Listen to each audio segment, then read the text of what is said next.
Gaza board of പീസിലേക്ക് ഇന്ത്യക്ക് ക്ഷണം. US president Donald Trump മുന്നോട്ട് വെച്ച 20-ദിന സമാധാന പദ്ധതിയുടെ നടത്തിപ്പിന്റെ ഭാഗമായാണിത്. ഇസ്രയേലുമായും പലസ്തീനുമായും ഒരുപോലെ സൗഹൃദം പുലർത്തുന്ന രാജ്യമെന്ന നിലയിലാണ് ഇന്ത്യക്ക് ക്ഷണം ലഭിച്ചത്. പാകിസ്ഥാനെയും ട്രംപ് ക്ഷണിച്ചിരുന്നുവെങ്കിലും ഇസ്രയേൽ തള്ളിക്കളഞ്ഞതോടെയാണ് ഇന്ത്യയെ രംഗത്തിറക്കാനുള്ള നീക്കം. കൂടുതൽ വിവരങ്ങളുമായി അജയ് സുധാബിജു ചേരുന്നുണ്ട്. Ajay, good morning. മറ്റേതൊക്കെ രാജ്യങ്ങൾക്കായിരിക്കും ക്ഷണം ലഭിച്ചിട്ടുണ്ടാവുക? എന്തൊക്കെയാണ് കൂടുതൽ വിവരങ്ങൾ? നിലവിൽ ഇന്ത്യ, പാകിസ്ഥാൻ അടക്കം നിരവധി രാജ്യങ്ങളെ ഈ ബോർഡ് ഓഫ് പീസിലേക്ക് ക്ഷണിച്ചിട്ടുണ്ട്.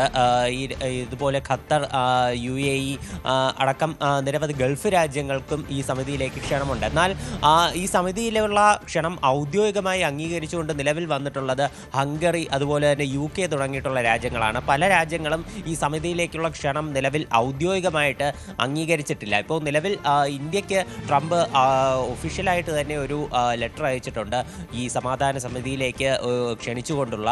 അപ്പോൾ ഈ സമാധാന സമിതി ഒരു 3 തലങ്ങളിലുള്ള ഒരു ബോർഡാണ് ട്രംപ് ഇതിനായി നിയോഗിച്ചിട്ടുള്ളത്. ഇതിൻ്റെ ഒരു ബോർഡ് ഓഫ് പീസ് ബോർഡിലേക്കാണ് ഇന്ത്യക്ക് ക്ഷണമുള്ളത്. ഇതിൽ ഈ ഒരു ബോർഡിൻ്റെ അധ്യക്ഷൻ ട്രംപ് തന്നെയാണ് സ്വയം അധ്യക്ഷനായി അവരോധിച്ചിട്ടുള്ളത് ഈ സ്ഥാനത്തിലേക്ക്. മറ്റ് ഒരു രാജ്യങ്ങളെന്ന് പറഞ്ഞാൽ ഇത് UK അടക്കം പല രാജ്യങ്ങളെയും ഈ സമിതിയിലേക്ക് ക്ഷണിച്ചിട്ടുണ്ട്. നിലവിൽ ഒരു കൺഫേം ആയിട്ടുള്ള മെമ്പേഴ്സ് എന്ന് പറയുന്നത് US-ൻ്റെ സ്റ്റേറ്റ് സെക്രട്ടറി ആയിട്ടുള്ള മാർക്കോ റൂബിയോ, ട്രംപിൻ്റെ സ്പെഷ്യൽ ഒരു നെഗോഷിയേറ്റർ ആയിട്ടുള്ള സ്റ്റീവ് വിറ്റ്കോഫ്, അതുപോലെ ട്രംപിൻ്റെ മരുമകൻ ജെറഡ് കുഷ്നർ, അതുപോലെ UK-യുടെ പ്രൈം മിനിസ്റ്റർ ആയിട്ടുള്ള ടോണി ബ്ലെയർ അടക്കം നിരവധി കുറച്ച് ആളുകൾ മാത്രമാണ് ഈ ഒരു ഈ സ്ഥിരം അംഗങ്ങളായി ഈ ഒരു ബോർഡിലുള്ള ഇപ്പോൾ കൺഫേം ആയിട്ടുള്ള മെമ്പേഴ്സ്. ഇന്ത്യയും പാകിസ്ഥാനും അടക്കം ഈ ബോർഡിലേക്ക് ക്ഷണിച്ചിട്ടുണ്ട്. എന്നാൽ ഈ പാകിസ്ഥാൻ്റെ ക്ഷണം ഇപ്പോൾ ഇസ്രായേൽ പൂർണ്ണമായി അംഗീകരിച്ചിട്ടില്ല. കാരണം പാകിസ്ഥാൻ, ഖത്തർ,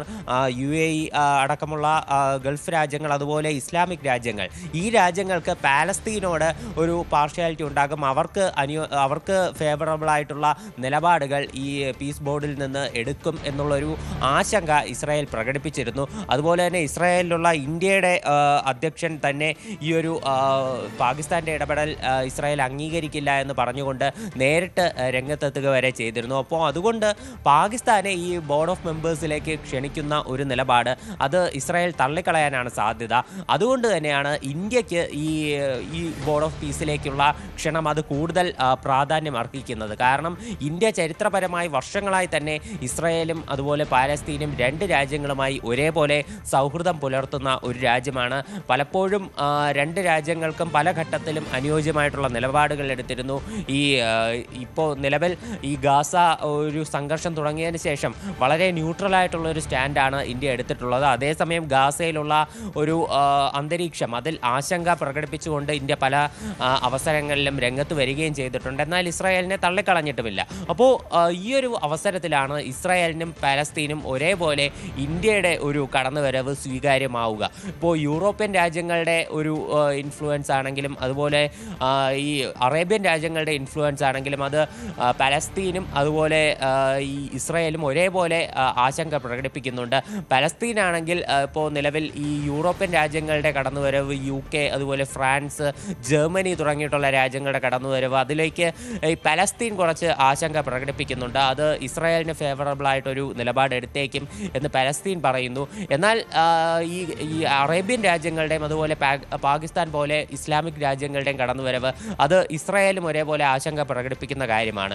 അപ്പോൾ ആ ഒരു സ്ഥാനത്തേക്ക് ഇന്ത്യ വരുമ്പോൾ അത് രണ്ട് രാജ്യങ്ങൾക്കും ഒരേപോലെ സ്വീകാര്യമാകാൻ സാധ്യതയുണ്ട്. എന്നാൽ ഇതെല്ലാം നടക്കുക ഇന്ത്യ പൂർണ്ണമായി ഈ ആവശ്യത്തെ അംഗീകരിച്ചാൽ മാത്രമാണ്. എന്നാൽ ഇപ്പോൾ നിലവിൽ പൂർണ്ണമായി ഈ ആവശ്യത്തെ അംഗീകരിച്ചുകൊണ്ട് രംഗത്ത് വന്ന രാജ്യങ്ങളുടെയും അതുപോലെ തന്നെ അംഗങ്ങളുടെയും കൂട്ടത്തിൽ നിലവിൽ ഇന്ത്യയിലെ ഈ ഒരു ബോർഡ് ഓഫ് പീസ് കീപ്പിംഗ് ഫോഴ്സിലെ ഒരു ഇന്ത്യൻ സാന്നിധ്യം എന്ന് പറയുന്നത് വേൾഡ് ബാങ്കിൻ്റെ പ്രസിഡൻ്റായിട്ടുള്ള അജയ് ബാങ്ക മാത്രമാണ്. മറ്റാരും ഒരു ഇന്ത്യൻ സാന്നിധ്യം ഈ ഒരു മേഖലയിലില്ല. ട്രംപിന് ഔദ്യോഗികമായി ക്ഷണമുണ്ട്. ട്രംപ് ഔദ്യോഗികമായി നരേന്ദ്രമോദി ക്ഷണിച്ചിട്ടുണ്ട്. മോദി ഈ ആവശ്യം അംഗീകരിക്കുമോ ഇല്ലയോ എന്ന് നമുക്ക് കാത്തിരുന്ന് തന്നെ കാണേണ്ടി വരും. ഇനി ഇന്ത്യ കടന്നു വരികയാണെങ്കിൽ ഇനി ഈ മേഖലയിലുള്ള ഒരു സമാധാനം, അതുപോലെ തന്നെ അതിൻ്റെ ചർച്ചകൾ, അതെല്ലാം ഏത് തരത്തിൽ പോവുകയാണെന്ന് നമുക്ക് കാത്തിരുന്ന് തന്നെ കാണണം. ഇടയ്ക്ക് ഗാസയിലേക്കുള്ള ഒരു പീസ് കീപ്പിംഗ് ഫോഴ്സിൻ്റെ ഭാഗമായി പാകിസ്ഥാൻ അവരുടെ സേനയെ അയച്ചു നൽകിയിരുന്നു. പാകിസ്ഥാൻ അതുപോലെ തുർക്കി തുടങ്ങിയിട്ടുള്ള രാജ്യങ്ങളുടെ സേനയെ ഈ ഭാഗത്തേക്ക് വിന്യസിക്കണമെന്ന് ആവശ്യപ്പെട്ടുകൊണ്ട് ട്രംപ് നേരത്തെ പാകിസ്ഥാന് കത്ത് നൽകിയിരുന്നു. പാകിസ്ഥാൻ ആദ്യഘട്ടത്തിൽ ഈ ആവശ്യം അംഗീകരിച്ചുകൊണ്ട് അവരുടെ സേനയെ വിട്ടു നൽകിയതാണ്. അവരുടെ സേന ഇപ്പോഴും അവിടെ പീസ് കീപ്പിംഗ് ഫോഴ്സിൻ്റെ ഭാഗമായി ഗാസയിൽ വിന്യസിച്ചിട്ടുണ്ട്. എന്നാൽ ഈ ബോർഡ് ഓഫ് പീസ് കീപ്പിംഗ് ഫോഴ്സിൻ്റെ ഭാഗമായിട്ടുള്ള ഈ 3 തലങ്ങളായിട്ടുള്ള ഒരു പീസ് കീപ്പിംഗ് ഒരു അനുനയം ഇതിലേക്ക്